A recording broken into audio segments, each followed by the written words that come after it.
La idea de esta clase es poder enseñar cómo podemos crear un plan de medición para nuestro producto. Básicamente esto es la introducción a toda la carrera de marketing basado en datos y es lo que nosotros al final terminamos haciendo con Google Analytics y Facebook Analytics.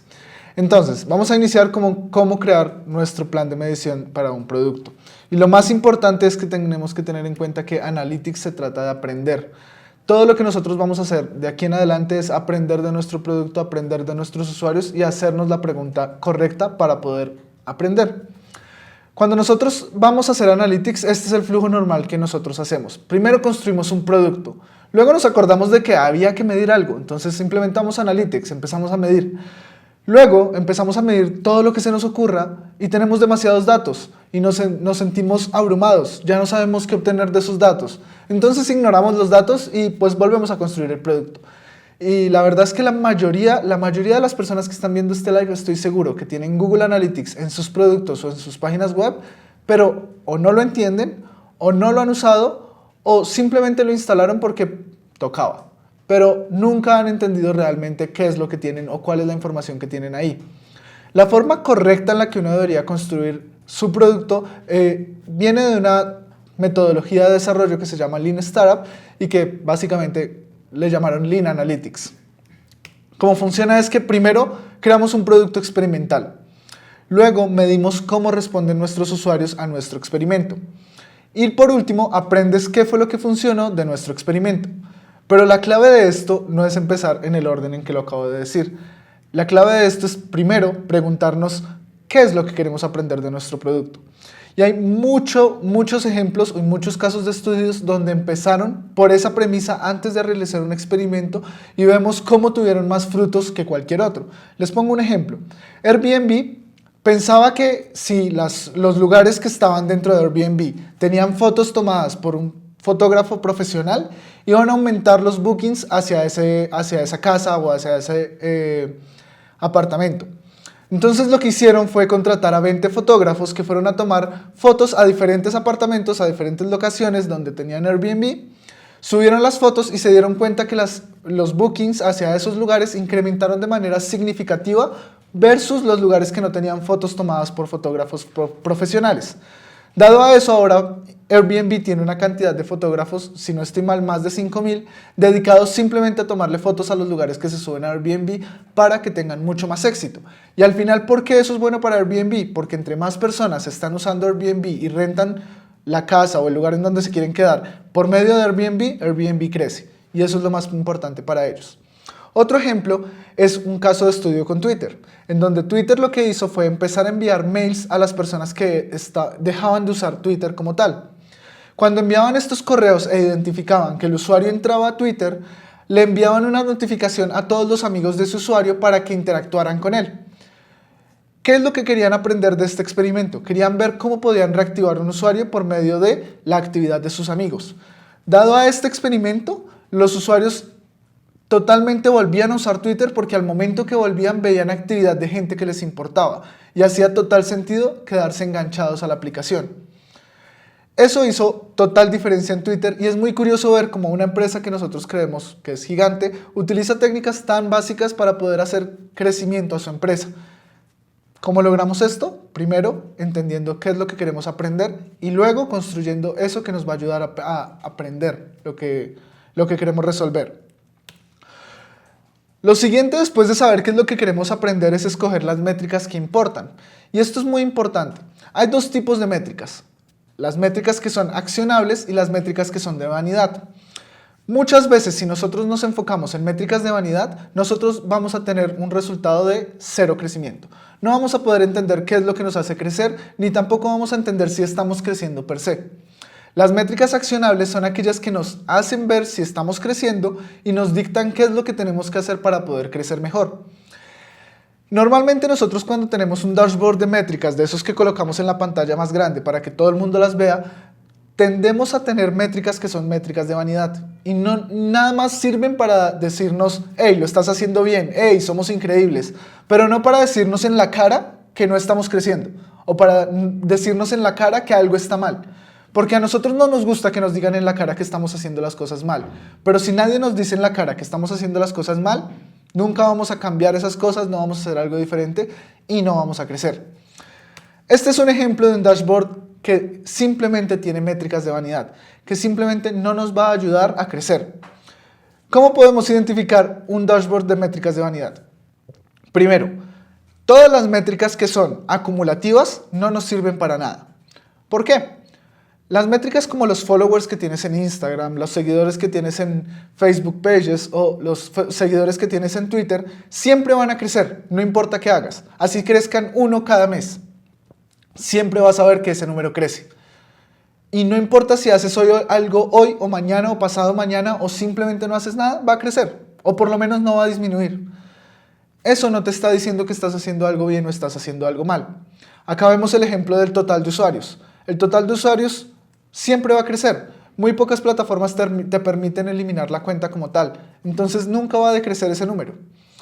El número de usuarios activos. El total de usuarios activos. Ese número siempre va a crecer.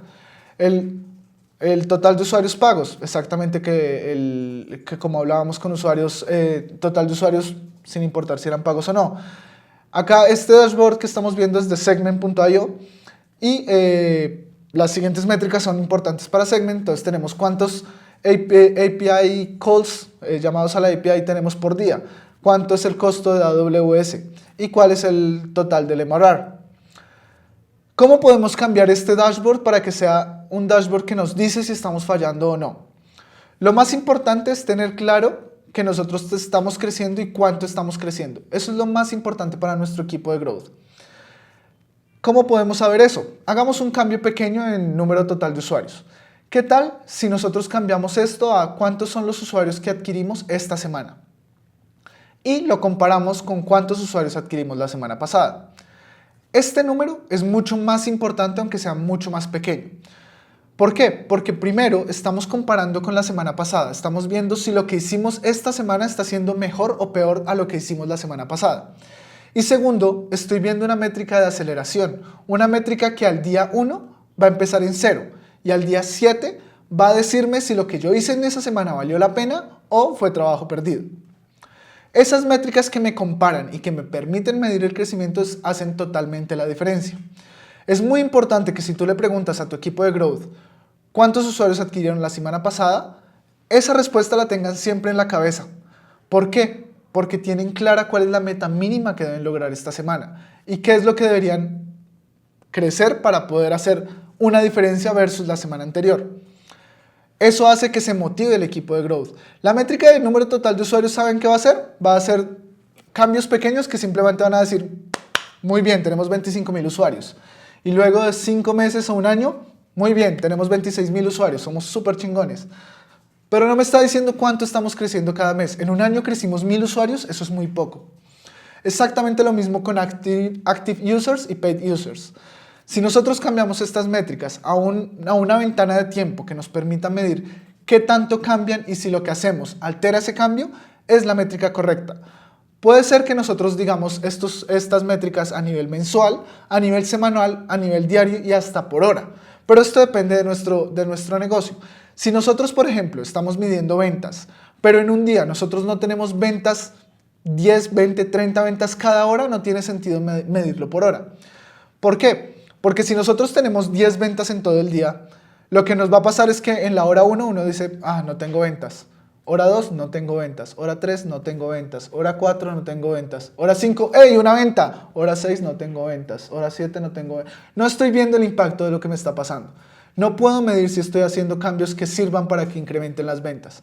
En cambio, si yo tengo un número mucho más estable y que se puede medir el cambio, va a ser mejor. Por ejemplo, por día. Hoy tuve 10 ventas. Mañana tuve 9 ventas. Dejé de hacer algo que me sirvió ayer. Pasado mañana tengo 20 ventas. Hice algo que se vio reflejado en las ventas del día de hoy. Y digamos que tu negocio, el ciclo de ventas es un poco más amplio. Bueno, mídelo semanalmente. Y ahí vas a poder ver si lo que estás haciendo en esa semana está sirviendo o no. Y esto te permite realizar experimentos y poder iterar mucho más rápido. Entre la ventana de tiempo más corta, más puedes iterar y más puedes empezar a hacer experimentos con mayor periodicidad. Entre más grande sea la ventana de tiempo, más dificultad vas a tener para poder medir el éxito o el impacto que tiene en tus métricas clave. Ahora veamos el cambio de este dashboard a un dashboard que sirve. Tenemos primero cuántos sign-ups tenemos por día. una métrica que va a ser mucho más clara. ¿Cuántos API calls tenemos por día? En este caso sí funcionaba. ¿Cuánto es el MRR que nosotros tenemos por servicio? ¿Cuál es el porcentaje de usuarios activos? Entonces acá tenemos algo clave. Ya no nos importa tanto si son 100.000 o 200.000, sino cuál es el porcentaje de mi base que está activa. Si yo logro tener que el 100% de mi base esté activa y siempre estoy creciendo mi base, súper bien. Ahora, esto es muy raro, siempre va a ser un número menor a 100. Entonces la meta es tratar de llegar a ese 100. Y luego tenemos una métrica que sí es un poco curiosa y que sí vale la pena tenerlo como absoluto, y es el MRR. El MRR significa Monthly Recurring Revenue y es ese ingreso recurrente mensual que nosotros tenemos cuando tenemos un modelo de suscripción, al estilo Netflix. Todos los que son e-commerce o que no tienen un modelo de suscripción, esta métrica no es tan importante. Pero esta métrica es un indicador de cuánto es el ingreso que tienen cada mes, y ese indicador nos va a decir al momento en que la empresa puede llegar a un punto de equilibrio, es decir, a que sea profit o no. Entonces esta métrica sí tiene un incremento y solamente se puede medir al mes y nos dice directamente si nosotros llegamos a punto de equilibrio o no. Es la única métrica que sirve tener el total. ¿Por qué? Porque es ingreso mensual y al fin y al cabo lo estamos midiendo en una ventana de tiempo que es mes. Si nosotros disminuimos en usuarios pagos, esta métrica no crece. Si dejan de pagarme, esta métrica crece. Si logramos que más usuarios me paguen, esta métrica crece. Entonces, es una métrica que está en la mitad porque cumple todo lo que habíamos dicho para una métrica que es accionable, pero luce como una métrica de vanidad. Ahí tenemos que tener mucho cuidado. Ya que vimos qué métricas importan, debemos tener muy en cuenta que tenemos que recopilar la información que de verdad nos interesa. Algo que hace mucha gente es decir, listo, voy a empezar a medir mi producto. Yo debería medir todo esto. Empiezan a medir todo lo que se les ocurrió. Y luego se dan cuenta que nada de eso responde a ninguna pregunta. ¿Cómo podemos saber qué información estamos midiendo y qué información es la que importa? Todas las herramientas con las que nosotros hacemos seguimiento en marketing digital tienen eventos y propiedades. ¿Qué es un evento? Una acción que hace el usuario dentro de nuestra página o aplicación web. Desde entrar a nuestro sitio web y visitarlo hasta una compra. Todos los eventos tienen propiedades. Las propiedades van a describir esa acción. Por ejemplo, una compra. ¿Qué fue lo que compró? ¿Cuál es el valor que tenía? ¿Cuál fue su método de pago? ¿Desde qué país compró? Esas propiedades me permiten describir el evento y muchas veces nos van a dar mucha más información que el evento per se. Por ejemplo, si nosotros tenemos el evento de compra y las propiedades de cuál fue el valor, qué fue lo que compró, qué país y qué método de pago, yo puedo de ese evento inferir cuáles son los métodos de pagos más exitosos, cuáles son los países que más revenue me están dejando, cuáles son los productos que más ventas generan y cuál es el precio en promedio de cada ticket de venta que yo estoy teniendo. Si se dan cuenta, obtuvimos 4 datos de un solo evento. Muchas veces lo que uno hace es hacer muchos eventos sin tener propiedades. Y no, debemos sentarnos, estructurar nuestros eventos y ver de esos eventos qué propiedades podemos tener. Y les aseguro que con 5 eventos pueden llegar a tener más de 20, 30, 40 datos si los configuramos de la manera correcta. La primera pregunta que se deben hacer, y ya lo habíamos dicho antes, ¿qué quieres aprender? ¿Ya sabes qué quieres aprender? Puedes aprender en 3 áreas, en la adquisición de tus usuarios, en el funnel de activación. Adquirir usuarios, tengo un usuario nuevo, funnel de activación es todo lo que tiene que hacer ese usuario hasta cumplir mi objetivo, y retención, cómo hago que ese usuario se mantenga usando mi producto o mi aplicación. Ya que tenemos claro en dónde encaja eso que quiero aprender dentro de estas 3 grandes categorías, lo siguiente es, ¿qué métricas resuelven tu pregunta? Con las métricas que resuelven mi pregunta, ya teniendo claro cuáles son, voy a pensar qué eventos debería estar haciendo el seguimiento.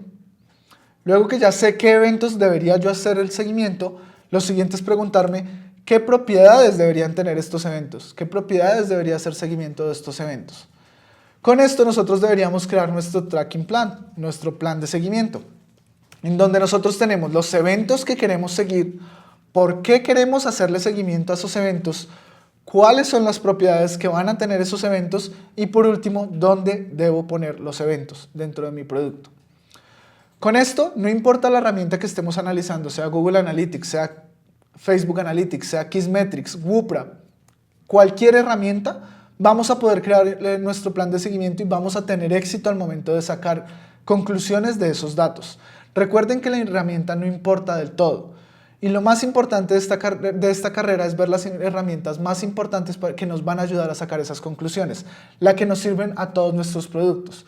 Pero en realidad es que las herramientas son lo de menos. Lo que importa es que con un buen plan de seguimiento encontremos la herramienta que sirve y con esa herramienta que sirve podamos sacar conclusiones y hacer crecer nuestro producto. Con esto, recuerden que ya tenemos el curso de Facebook Analytics activado en donde vamos a aprender a manejar la herramienta y a entender qué capacidades tiene esta herramienta para manipular los datos de nuestros usuarios. Pueden acceder desde ya mismo al curso, entren, empiecen a tomarlo, está muy bueno. Recuerden, lo mejor de las herramientas que hemos visto hasta ahora en esta carrera, que es Google Analytics y Facebook Analytics, es que son herramientas gratis y que son herramientas que usan la industria, que nos van a dar, casi a todos los negocios nos sirve esta herramienta. Entonces es muy importante que lo empiecen a tomar y vayan colocando en el chat si ustedes ya tienen un plan de seguimiento o si esta clase que les acabo de dar les sirvió para empezar a crear un plan de seguimiento.